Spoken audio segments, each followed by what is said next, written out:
Okay, hi guys, my name is Alex. This is the second video that I've recorded. The first one I already explained to Pastor Ron, but I'm just here once again. I'm glad to be here. I'm glad to extend a greeting to you guys, to all of you over there. I'm just here to share a word of encouragement to you and for this 2010.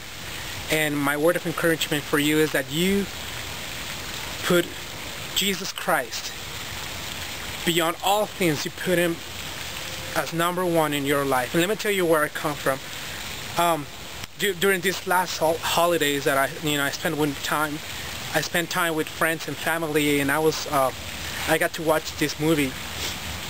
And I'm pretty sure you've seen it before. I'm pretty sure you've watched it before. It's called Horton Hears the Who. And I thought it was so interesting, besides being funny, but I thought it was very interesting how this elephant was believing, and he was standing for the belief of life within this speck. And towards the end of the movie, all this angry mob gets against him, and they want to engage him, and he's paying a price for his belief. And even this little mouse, afterwards he says, Horton, you are a warrior poet. And those two words, warrior poets, they stayed on my mind. You see, I know it's a funny comparison, it's a weird comparison. In my introduction, I know it's, I started this introduction with this movie, but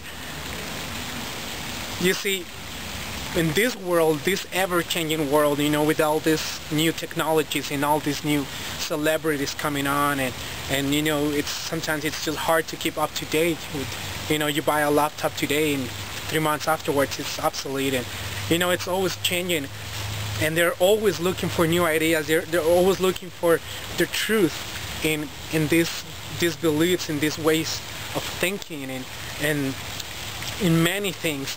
But Jesus stays the same, and it's like being us. It's like us being in this world. We believe in nowadays in something so tiny and so small for the world.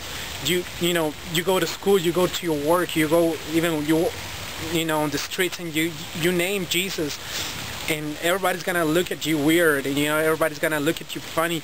But you know what? My word of encouragement for you again for this 2010 is that you put Jesus in the first place in your life. Even though everything turns against you, everybody turns against you, even your friends. For those of you who are graduating already from high school and going into college, or those of you already are still in high school, I encourage you to stand your ground and grow in your faith in Jesus Christ. You see, in Hebrews chapter 12 verse 2, it says that he is the perfecter and the author of our faith. If you just fix your eyes on Jesus, he will take you, he will support you, he'll have your back. Like we say nowadays, I'll have your back. That's Jesus telling you, fix your eyes on me, put your attention in me, put your priorities in me, and I'll have your back.